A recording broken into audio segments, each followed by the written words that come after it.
Is Daniel Ricciardo still capable of winning a Formula One world title?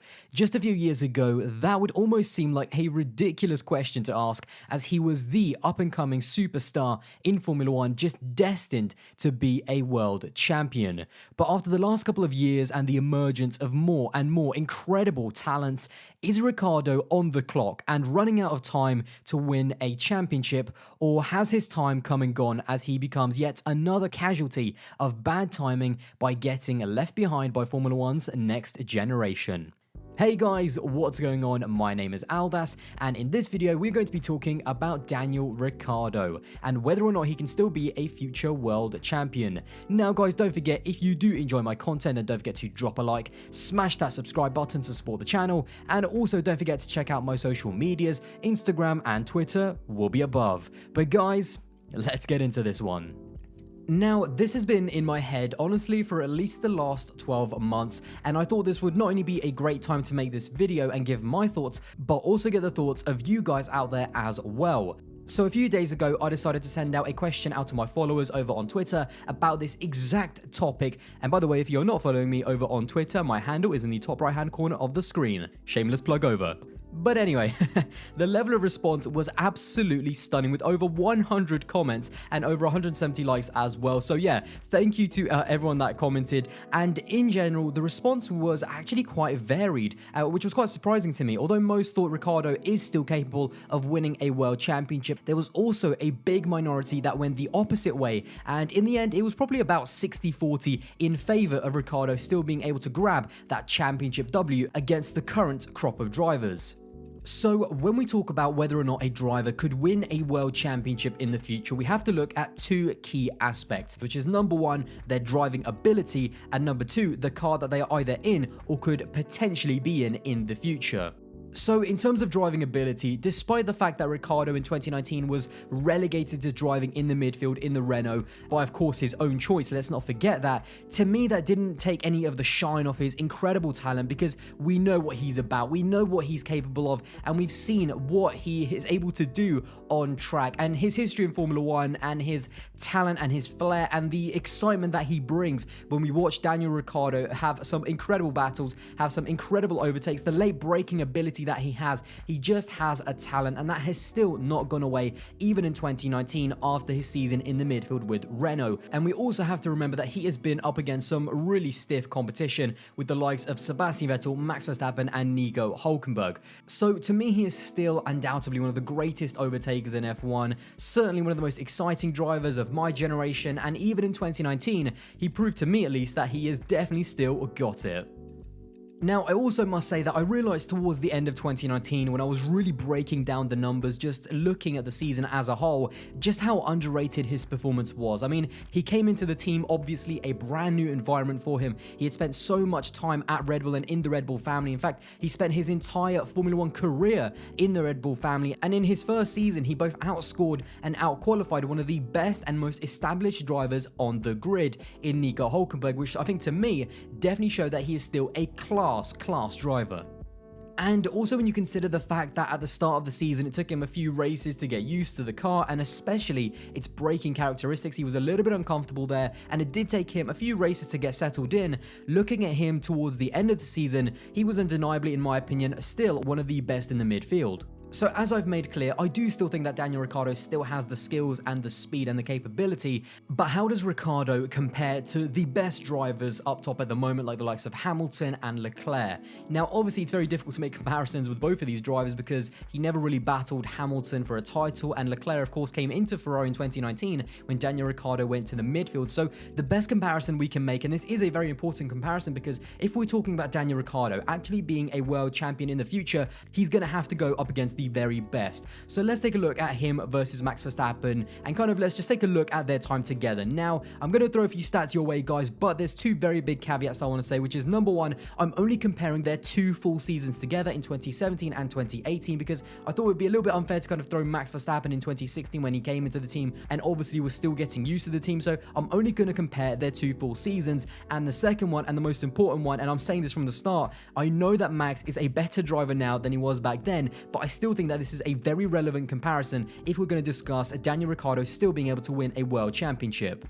So when we look at Daniel Ricciardo versus Max Verstappen, the first thing that I do want to say is just from a fan's perspective, they were a really good kind of teammate combination. They both really challenged each other and really pushed each other to their limits. But it was Max Verstappen who kind of edged out Ricciardo just a little bit over the 2 seasons. In terms of wins, it was Max who took that with 4 wins over Daniel Ricciardo's 3. So not a massive difference there. But at the same time, when they were battling, Red Bull didn't quite give Verstappen or Ricciardo a good enough car. So they could only really get those wins on tracks there where they could really kind of suited their car and where they really had to take the advantage. So yeah, Verstappen with that one over Ricciardo. In terms of qualifying, it is Max Verstappen who quite comfortably actually edges out Daniel Ricciardo, and we know that Max is a really good qualifier. But the only thing I will say is that the average over the 2 seasons was only 0.137 seconds, which is actually not that much. I mean, just over a tenth, but at the end of the day, it's those little tenths and those little moments that matter most. However, on the flip side of that, and this is a really interesting one, in terms of the amount of pole positions, it's actually Daniel Ricciardo with 2 against Max's 0, and that was a very interesting statistic.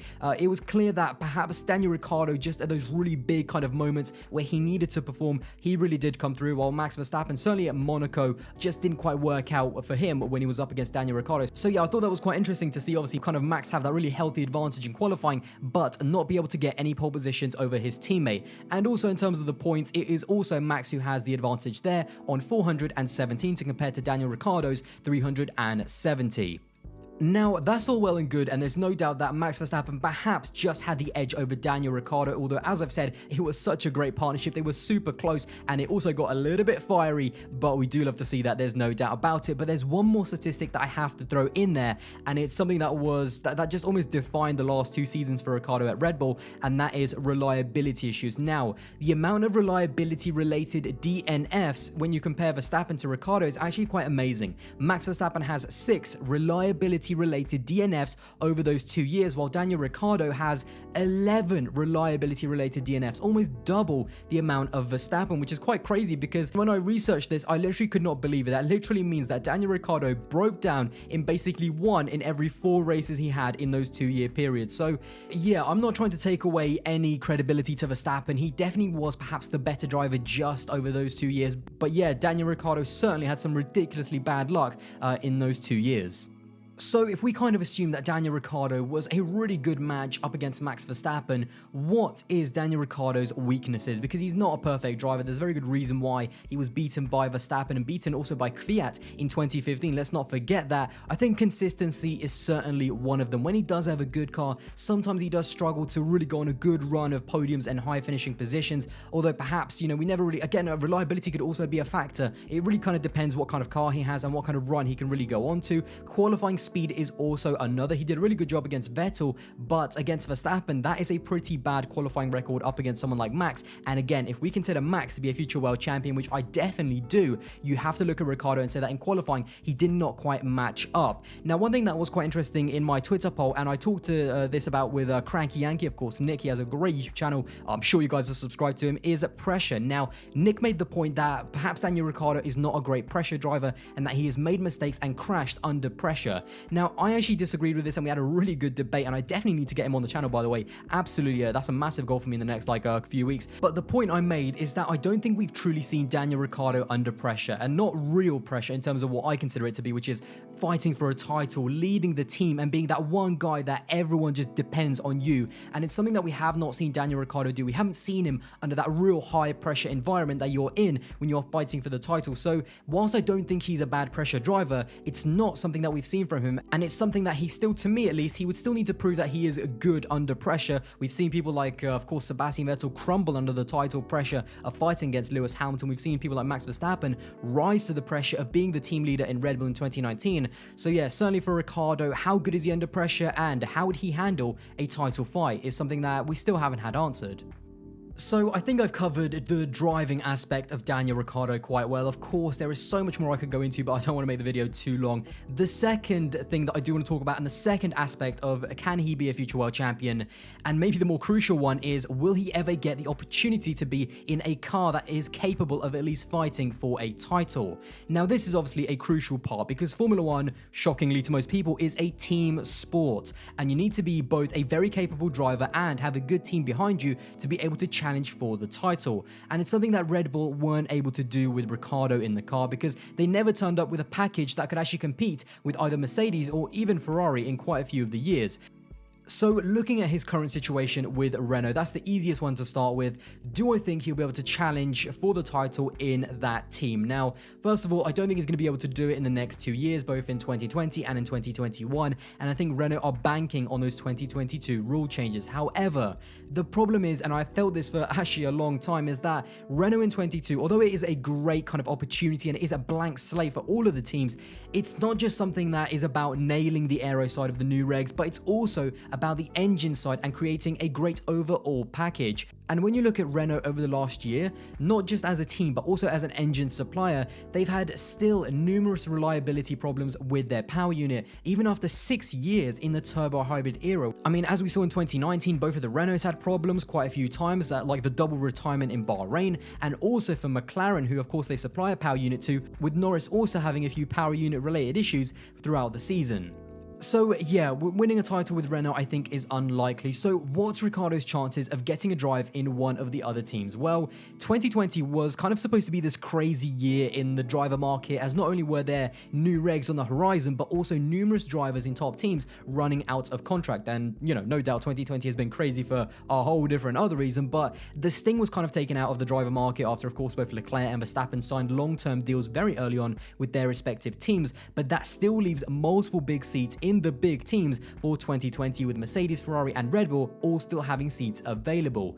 However, the impact that the coronavirus pandemic has had on Formula One, I think it makes it even more likely that the teams will try and keep some stability for when everything gets back and up and running. And with the rule changes being shifted 1 year back, is it going to be a case of the teams holding out for 1 more year before making any big changes, or are they looking to just lock down the drivers right now in 2020 regardless of what happens in this year, and ready for kind of the new season and the stable regs for next year, and then the new 2022 regs the year after? This is a really important question to consider because it really depends what the teams want. And well, where does Ricciardo fit into all of this? Well, honestly, he's kind of between a rock and a hard place at the moment. I don't see there being any return to Red Bull anytime soon, especially after Max Verstappen has basically made that team his own and thrived being the leader. With Mercedes, I've said on multiple occasions that George Russell will be in a Mercedes either when Bottas is dropped or when Hamilton retires, but I don't see there being 2 seats at Mercedes opening up in the next year or two. Although I must admit that a Russell-Ricciardo partnership,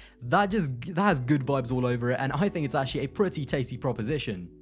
And then there's Ferrari, easily Ricciardo's biggest opportunity and one that he would grab smiling from ear to ear with both hands. It would definitely be an exciting move and one that has been rumored and talked about more times than I can remember. However, with all the great young drivers that Ferrari have in the lower categories and the fact that they already have a young star who is capable of challenging for titles, I don't know if Ferrari necessarily need Ricciardo there.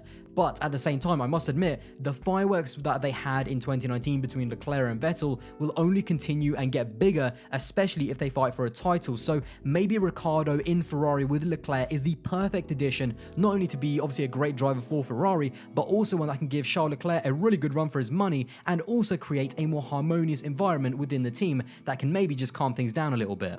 So, to be honest guys, to me that is the 2 most likely options, either staying at Renault for the foreseeable future or going to Ferrari if they have a space available and decide not to sign on Sebastian Vettel. In terms of other teams in midfield, the only team I can see him going to other than Renault or Ferrari might be McLaren if someone like Carlos Sainz or Lando Norris is picked up by another team. But other than that, I do think that Ricciardo is kind of stuck a little bit because a whole load of new young drivers are coming up in Formula 1 and they are looking for seats in top teams, and it could be a little bit of a strange time for Ricciardo where he just kind of gets left behind in this new generation. So again, going back to the original point and summarizing anything, do I think Daniel Ricciardo can be a future world champion? Well, on a talent level, absolutely. I still absolutely believe 100% in my heart that Daniel Ricciardo can mix it up with the very best of them. But do I think he will be a future world champion? Looking at the current situation, looking at the options he has and the field that he's up against, I can't believe I'm going to say this, but I don't think he will. I think he's just going to be destined to be one of those great drivers left behind in a really strange generation and overtaken by even younger drivers in better cars. And that really hurts because Daniel Ricciardo is absolutely one of my most favorite racing drivers. But sadly, yeah, I just don't think he's in a good position to win a world championship in the future. Well guys, there you go. That is my video on Daniel Ricciardo, and this one hurt, because I really do want to see Daniel Ricciardo as a world champion, but looking at the competition he's up against, whether he goes to Ferrari or not, I just don't think he has what it takes to really kind of just edge out the Max Verstappens and the Lewis Hamiltons, and especially if Leclerc keeps improving at the rate he is, I think he's just going to be stuck in a bit of a strange situation where he's overtaken by the next generation. But I want to know what you guys think. Not only let me know in the comments below, but also check out the straw poll in the top right hand corner of your screen and answer honestly, guys. Do you think that Daniel Ricciardo will be able to win a world championship in the future? Yes or no? I cannot wait to see what you guys think, and I do hope that you have enjoyed this video. Now, also, just before I do go, we got some really sad news today that Sir Stirling Moss has passed away at the age of 90. So yeah, rest in peace to Sir Stirling Moss. Absolute legend, easily the greatest driver Formula 1's ever seen, never to win a title, and an absolute legend, and you will never be forgotten. So yeah, rest in peace, Sir Stirling Moss. As I said, guys, hope you did enjoy it, and if you did, don't forget to drop a like, smash that subscribe button, and check out my social medias. Instagram and Twitter will be above. But guys, I'll see you in the next one. Bye, guys.